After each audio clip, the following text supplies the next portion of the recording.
1999 జనవరి 22 అర్ధరాత్రి ఒరిస్సా రాష్ట్రంలోని మనోహర్పూర్లో జరిగిన సంఘటన భారత క్రైస్తవ చరిత్రలో అతి దుఃఖకరమైన సంఘటన.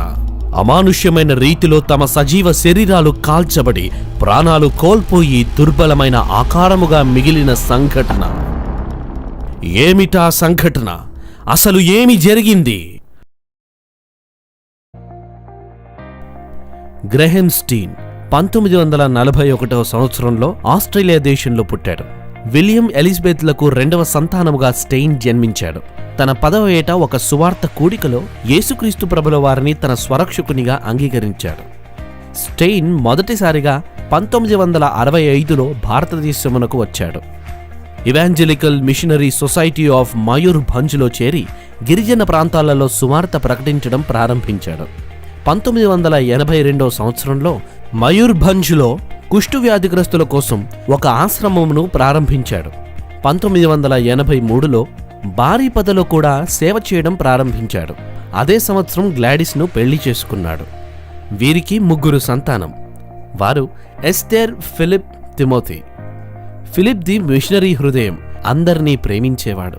స్నేహితులు గాయపడిన వేళ నేర్పరి వలె కట్లు కట్టి ప్రథమ చికిత్స చేసేవాడు. ఇక తిమోతి అయితే 6 సంవత్సరాల వయసులోనే పాటలు వ్రాసి పాడేవాడు. గ్రహెమ్ స్టెయిన్కి స్థానిక భాషలైన ఒరియా మరియు సంతాలీ భాషలు వచ్చును. స్టెయిన్ హో భాషలో బైబిల్ను అనువదించాడు. వివాదాలకు చాలా దూరంగా ఉండేవాడు. దయగలిగిన వ్యక్తి. సాధారణ వస్త్రాలే ధరించేవాడు.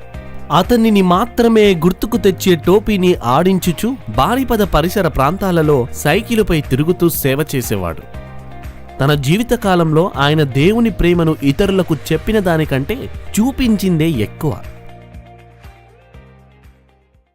అలాంటి గ్రహెమ్ స్టీన్ 1999 జనవరి 22 అర్ధరాత్రి తన కుమారులైన ఫిలిప్, తిమోతిలతో వ్యాన్లో ఉండగా కొందరు మతోన్మాదులు వ్యాన్ను చుట్టుముట్టారు.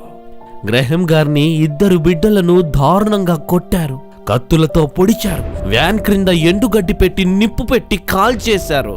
ఎవరు కూడా చూడటానికి ఇష్టపడని కుష్ఠవ్యాధిగ్రస్తులను ప్రేమతో ఆదరించిన స్టెయిన్ అగ్నిలో కాలిపోయాడు. సమాజముచే వెలివేయబడిన కుష్ఠరోగులతో హాయిగా ఆడుకున్న ఆ పసి హృదయాలు ఆ అగ్నిలో ఆహుతయ్యాయి.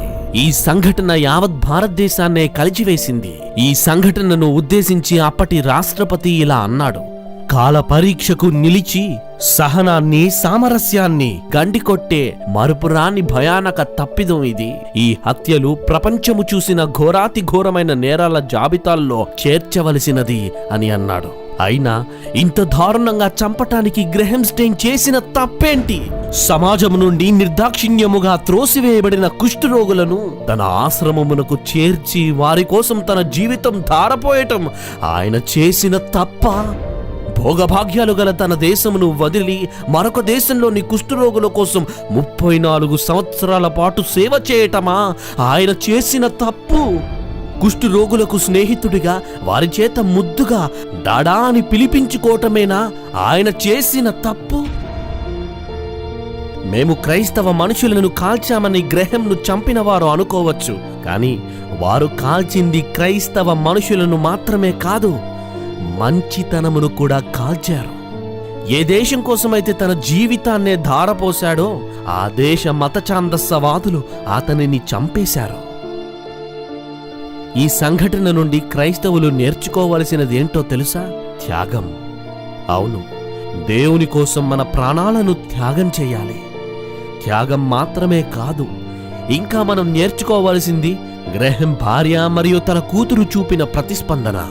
తన భర్తను, తన పిల్లలను చంపిన వారిని క్షమించిన ఆ మంచి హృదయాన్ని ప్రతి క్రైస్తవుడు కలిగి ఉండాలి. My husband has spent his entire life in serving those people. The people who killed my husband, they themselves don't know what they have done. I have forgiven them. God, you also please forgive them. Graham Staines మరణం క్రైస్తవ ప్రపంచాన్ని కదిలిస్తే, Gladys strain మరియు తన కూతురు చూపిన క్షమాపణ ప్రపంచాన్నే కదిలించింది. యేసు రక్తమే సంఘ నిర్మాణానికి పునాది అయితే, ఆ యేసు కోసం హతసాక్షులైన వారి రక్తం ఆ నిర్మాణానికి ఇటుకరాళ్ల వంటిది. చివరిగా వారు యేసుక్రీస్తు ప్రభుల వారి గురించి తెలియక తమ 2 చేతులతో మనల్ని చంపుతున్నారు. కానీ యేసు గురించి తెలిసిన మనము మన 2 చేతులు జోడించి వారి కోసం ప్రార్థన చేద్దాం. మన 2 పాదాలతో ముందుకు కదిలి ఈ పెదాలతో వారికి క్రీస్తు ప్రేమ గురించి చెబుదాం. ఆ దేవుడు వినగల చెవిని, అర్థం చేసుకునే మనస్సును మన సహోదరులకు దయచేయునుగాక. శ్రమను తట్టుకునే ఓపికను, మాదిరిని క్రైస్తవులకు దయచేయునుగాక. గ్రెహెమ్ స్టీన్ లాంటి మార్గదర్శకులను మనకిచ్చిన ఆ దేవాది దేవునికి సమస్త ఘనత, మహిమ, ప్రభావములు కలుగునుగాక. ఆమెన్.